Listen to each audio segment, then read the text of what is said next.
Olá, pessoal! Na aula de hoje nós vamos conversar um pouquinho sobre economia ambiental, principalmente depois da gente ter discutido a respeito das ameaças sobre a biodiversidade e ter entendido um pouco melhor, né, o efeito dessas ameaças. Então, por que a gente precisa pensar em questões econômicas quando a gente está falando de conservação de biodiversidade? Porque são as razões econômicas que acabam levando à degradação ambiental. Então, os desmatamentos, a caça, a conversão de terras, entre outras ameaças, elas são sempre movidas por razões econômicas. Por causa disso, né, a solução que a gente vai encontrar ou vai pensar, né, para esses problemas, ela também precisa incorporar princípios econômicos, né? Isso é extremamente importante em qualquer momento que a gente está conversando sobre conservação de biodiversidade. Por exemplo, né, com relação ao consumo de carne, que foi aquilo que a gente já discutiu algumas vezes antes. Então, aqui nessa figura, está perguntando, você sabe quanto custa 1 quilo de carne? Então, custa 10.000 metros quadrados de floresta desmatada, equivale, né, a 98% seria a economia de água para produzir a mesma quantidade de feijão. 20 dias de uma lâmpada de 100 watts que poderia ficar acesa com a mesma energia que é gasta para produzir 1 quilo de carne, 15.000 litros de água doce limpa, 250 quilômetros percorridos por um carro é equivalente à emissão de gases de efeito estufa para a produção de 1 quilo de carne. Então, a economia ambiental, ela integra várias disciplinas, né? Então você tem aí a economia, a ciência ambiental, a política pública, inclui também os valores da diversidade biológica, tudo isso na análise econômica. Então, a economia ambiental, ela é uma ciência que não é pesquisada ou executada por biólogos, na verdade são economistas mesmo que tratam da economia ambiental. Só que é muito importante para nós biólogos entendermos um pouquinho, principalmente dos conceitos que são utilizados na economia ambiental, até para que a gente também possa dar subsídios para os economistas fazerem os cálculos de valoração ambiental. Então, o que a gente vai ver nessa nossa aula de hoje é apenas uma pequena e breve introdução aos principais conceitos que são considerados na economia ambiental.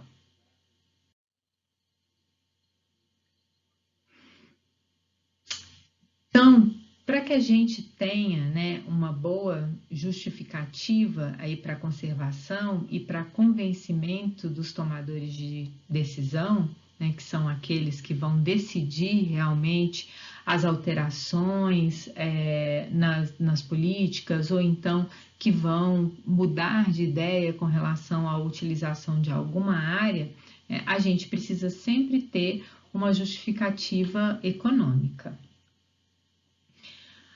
Além disso, né, os estudos de impacto ambiental e relatórios de impacto ambiental que consideram os efeitos presentes, né, atuais e futuros dos empreendimentos, eles também precisam considerar as questões econômicas o tempo todo. E nessa análise de custo e benefício dos projetos, né, ou de novos empreendimentos, tudo isso precisa considerar as questões econômicas. Também deveria existir, né, uma tentativa para incluir a perda de recursos naturais no cálculo do produto interno bruto. Isso ainda não é feito ou é feito apenas de uma maneira tímida, já teve algumas tentativas, mas isso deveria ser realmente realizado, né? Então, ainda são feitos estudos para ver como que isso é possível de ser incluído dentro do cálculo do produto interno bruto. Então, o primeiro conceito que a gente vai ver aqui relacionado à economia ambiental é o conceito de externalidade. Esse é um conceito de economia de uma maneira geral, né, mas que a gente vai observar aqui relacionado com as questões ambientais. Então, toda vez que você tem uma externalidade, é quando você tem custos e benefícios paralelos. O que quer dizer isso? Né? Você tem o custo para indivíduos que não estão diretamente envolvidos nessa troca. E as externalidades, elas são sempre reconhecidas como sendo uma falha no mercado, porque favorece algumas pessoas, umas poucas pessoas, né, que vão ter os benefícios às custas de uma sociedade inteira, muitas vezes, né? Então, várias pessoas ou a sociedade de uma maneira geral tem o custo daquela produção que não favorece a elas diretamente, que vai favorecer aí alguns poucos produtores. Então, o grande desafio é que sempre que qualquer relação de produção for observada, é que todos os custos e benefícios sejam levados em conta, né, na hora da valoração. Então, por exemplo, aqui nessa imagem, né, a gente tem ali uma imagem de uma situação comum quando a gente tem vazamento de petróleo. Então, você tem ali uma produção relacionada com a extração do petróleo, que vai gerar combustível, né? E esse combustível vai ser utilizado por várias pessoas, né, para diferentes finalidades, mas quando você tem um derramamento de petróleo que está associado a essa produção, né, isso é um risco, né, dessa produção, você vai ter então uma externalidade, porque uma quantidade muito grande de pessoas vão estar sendo afetadas por esse desastre, né, digamos assim, sem ter qualquer relação com o custo ou o benefício, qualquer relação, na verdade, com o benefício dessa produção, né? Ele está tendo aqui só o custo. E isso a gente vê acontecendo aí em várias situações. Aí a gente precisa entender, né, o conceito de recursos de propriedade comum. O que é isso? O que é recurso de propriedade comum? Ar puro, água limpa, qualidade do solo, o acesso às espécies raras, às paisagens, né, para serem admiradas, tudo isso são recursos que pertencem a toda a sociedade e por isso são reconhecidos como sendo recursos de propriedade comum. Então, esses recursos de propriedade comum, eles não têm um valor monetário, né? Porque entende-se que todas as pessoas têm acesso a eles, né, gratuitamente. Só que o que acontece nesse nosso sistema de produção é o que é chamado de tragédia dos comuns, né? Então, algumas pessoas utilizam e danificam esses recursos de propriedade comum e não pagam nada por isso.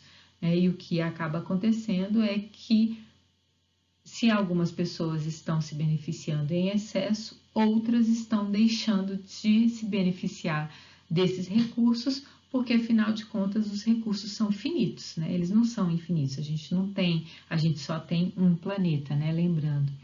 Então, se você tem gente usando em excesso, danificando, isso quer dizer que outras pessoas estão deixando de ter acesso a esses recursos de propriedade comum.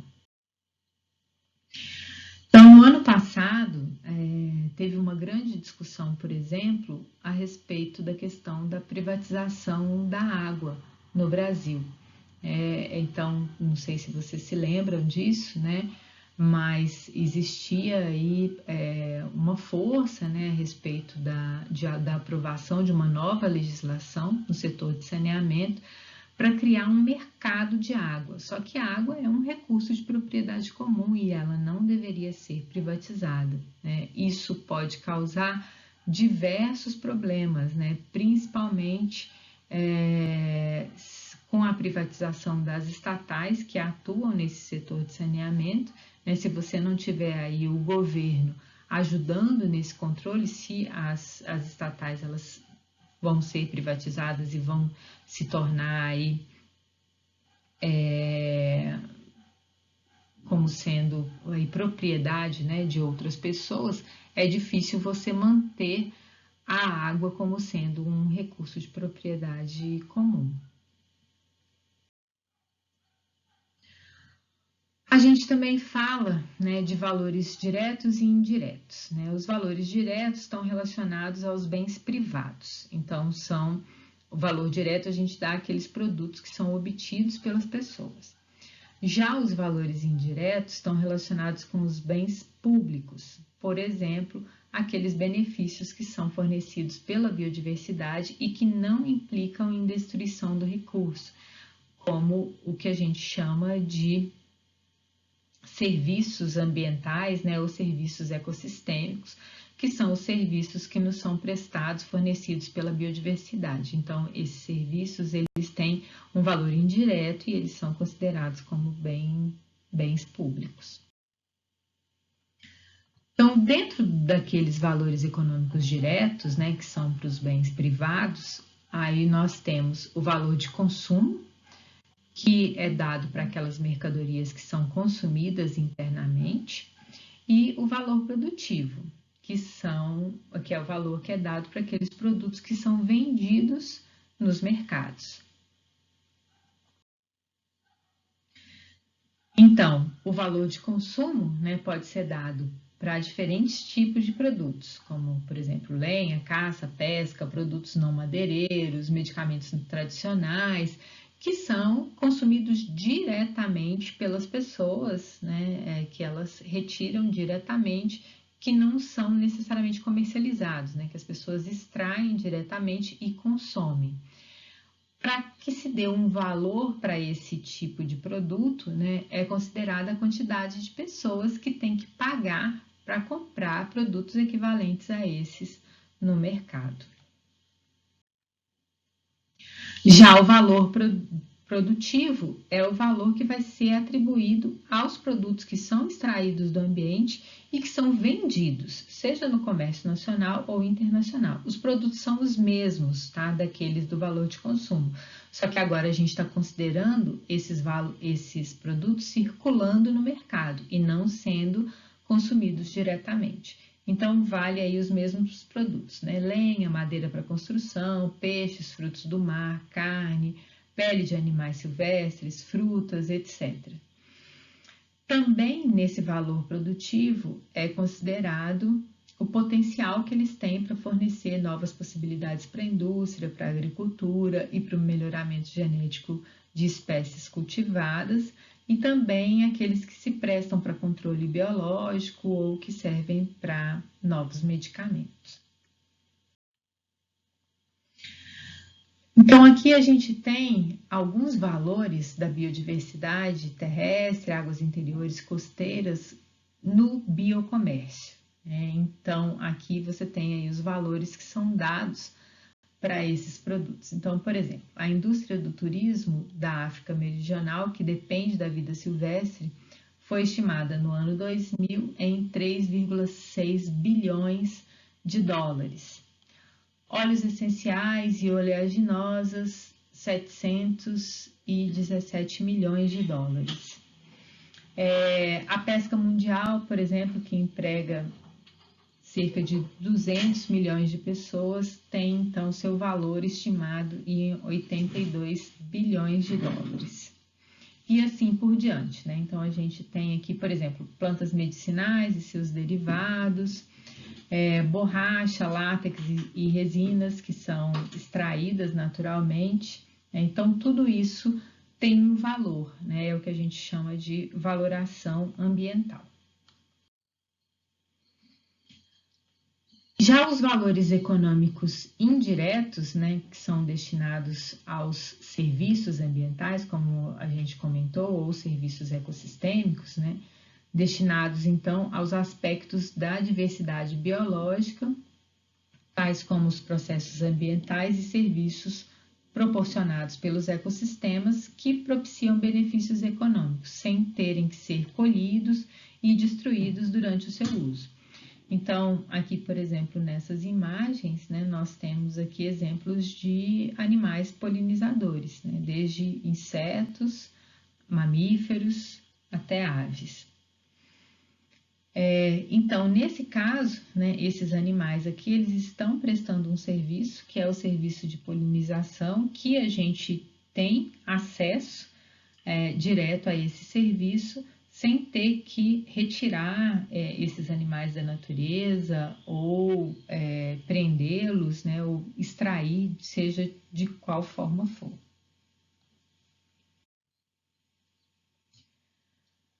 Nessa tabela, a gente consegue visualizar aqui alguns dos serviços ambientais, né, que nos são prestados pela biodiversidade e também pelos ecossistemas, né? Então a gente tem aí serviços, por exemplo, como serviços que a gente considera como sendo estéticos ou culturais, né, que são proporcionados por toda a biodiversidade. Então, o fato da gente gostar de apreciar uma paisagem bonita, de passear dentro de um parque, né, de observar a natureza, é um serviço que nos é prestado, então, por toda a biodiversidade. A mesma coisa está relacionada com serviço de purificação do ar, que é ocasionado por micro-organismos e plantas, né, mitigação de enchentes, estabilidade climática, controle de pragas, purificação da água, regeneração do solo, dispersão de sementes, né? Todos esses são exemplos, então, de serviços ambientais que são proporcionados pela biodiversidade e, por causa disso, têm valores econômicos indiretos. Também existe o valor de opção, né? Que é o potencial para fornecer benefício econômico para a sociedade humana ou para biotecnologia, né, ou para descoberta de novas substâncias, de medicamentos, de novos produtos, né, que podem servir para fazer roupas ou para cosméticos, né, ou para qualquer outra finalidade. Esses, então, são os valores que esses produtos têm, né, se você manter a biodiversidade ou manter a floresta em pé naquele determinado local. Então, não são produtos que são identificados, já foram identificados, mas é um potencial que existe naquela determinada área. E aí a gente se pergunta, né, quem é que detém esses direitos de desenvolvimento comercial sobre a diversidade biológica no mundo, né? Então, existe aí diversos acordos que já foram firmados entre nações ou entre nações e grandes corporações, mas esse ainda é um ponto de discussão e também existe muita controvérsia a respeito. Então, aqui a gente tem alguns exemplos desses acordos, né, entre entidades brasileiras e internacionais para o desenvolvimento de produtos da biodiversidade. Então, por exemplo, aqui tem um acordo, né, entre a Bioamazônia e a Novartis, que é uma empresa farmacêutica, que tem como objetivo pesquisa genética de bactérias e fungos para desenvolver drogas, né, novos medicamentos.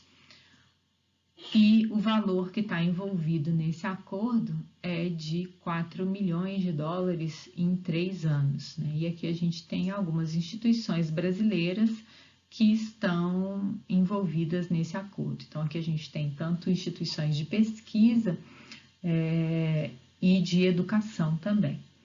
E aqui a gente tem, então, outros exemplos de acordos que envolvem instituições dentro e fora do Brasil, para a exploração de produtos relacionados à biodiversidade.